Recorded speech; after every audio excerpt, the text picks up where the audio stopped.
bikin mensrea tuh nggak ada guys, nggak ada. Boro-boro mensrea Bhinneka Tunggal Tawa juga nggak ada, udah mati gue. Rapper angkat tangan untuk Indonesia juga nggak ada tuh, nggak ada lah, nggak ada. Buku nasionalisme nggak ada, semua nggak ada gitu, nggak ada. Gila itu.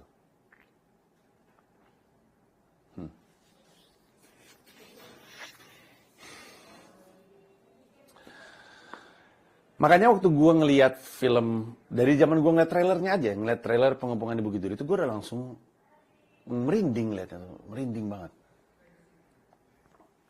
Ngeri gue.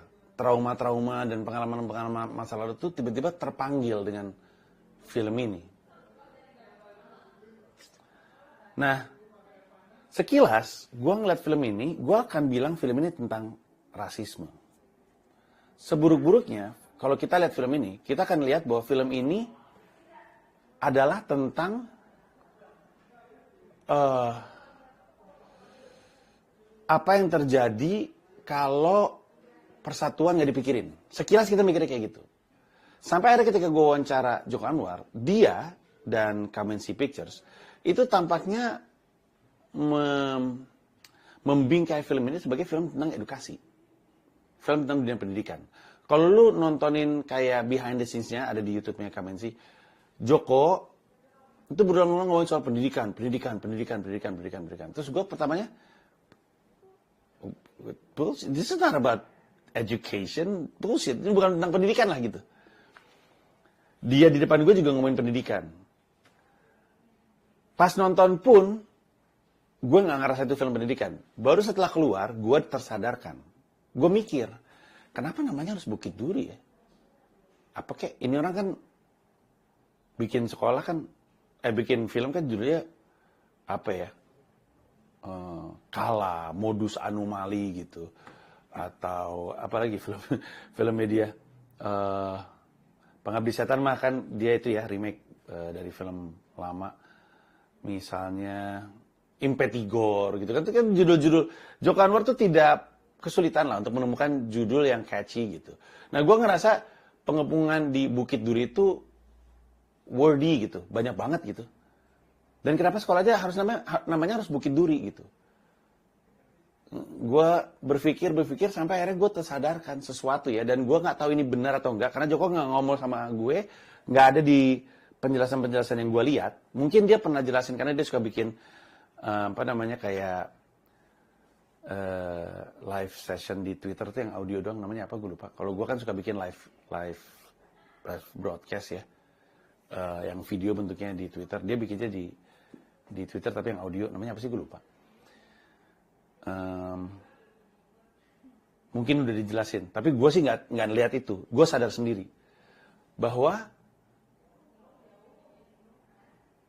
alasan kenapa namanya mungkin prediksi gue. Dan ini nyambung kenapa dia sebut sebagai ini film pendidikan. Alasan kenapa namanya Pengepungan di Bukit Duri dan kenapa nama SMA-nya Bukit Duri.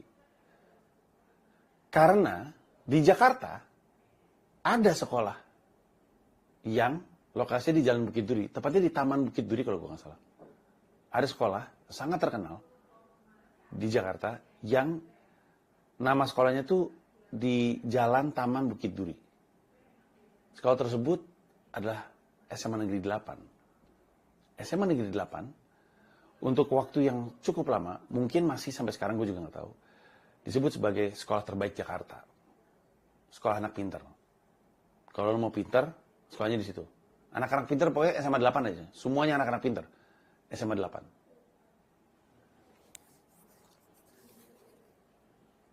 Jadi SMA 8 di Jalan Taman Bukit Duri adalah SMA anak pinter. SMA terbaik Indonesia. Di film Joko Anwar, SMA Bukit Duri jadi sekolah terburuk, terngaco, isinya anak nakal, berandal, penjahat. Dari luar bentuknya kayak penjara, pagar tinggi, dengan kawat duri. Kayaknya Joko Anwar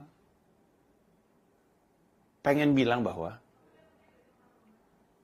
kalau lu nggak bener-bener mikirin pendidikan anak-anak, bagaimana pendidikan ini dihantarkan, sekolah terbaik aja bisa jadi sekolah hancur. Ketika gue menyadari poin itu, disitulah gue ngerasa oh emang benar Joko, emang ini film pendidikan. Karena mari kita tarik ke opini gue tentang anggapan bahwa ini adalah film rasisme.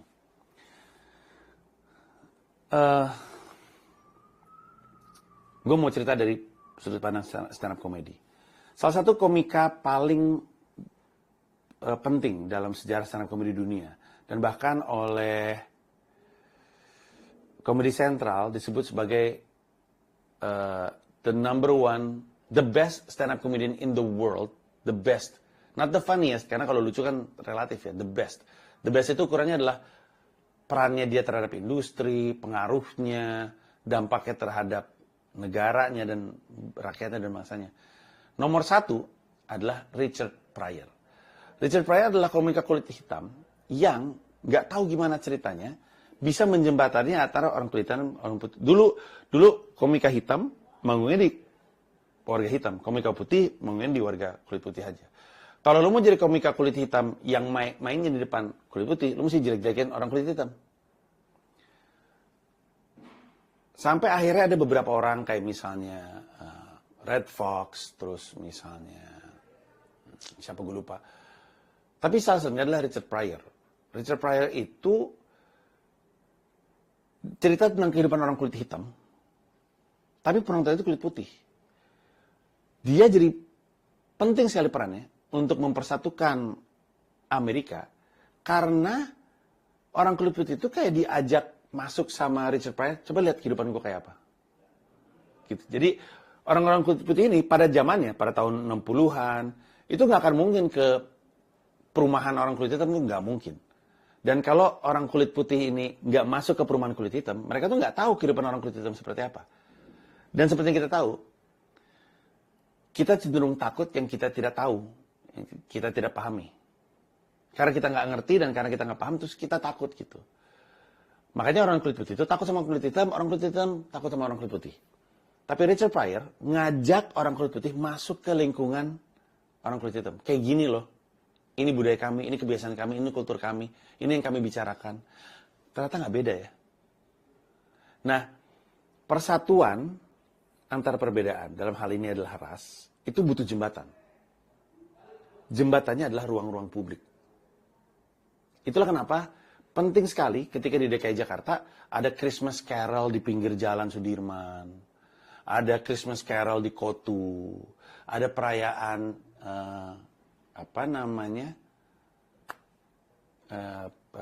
Imlek di mana-mana.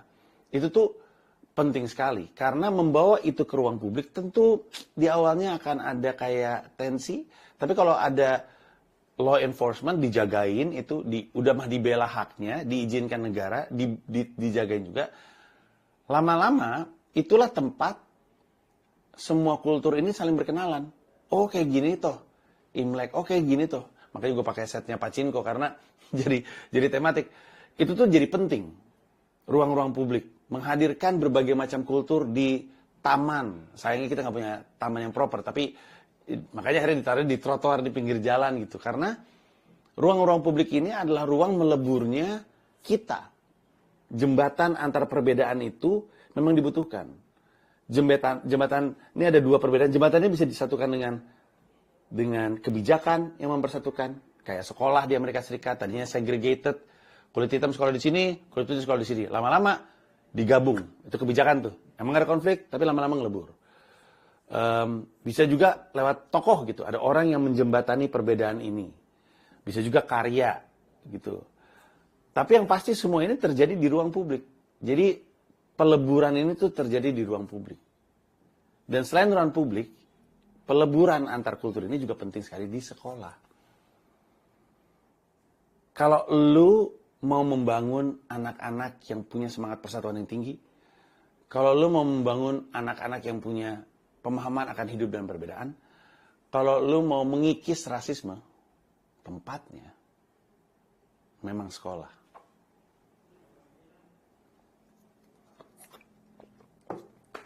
Dan inilah yang kelihatannya pengen coba digambarkan oleh Joko Anwar. Karena pendidikan sebenarnya bukan cuma ngomongin kurikulum, bukan ngomongin mata pelajaran. Pendidikan sebenarnya ngomongin tentang pembangunan manusia.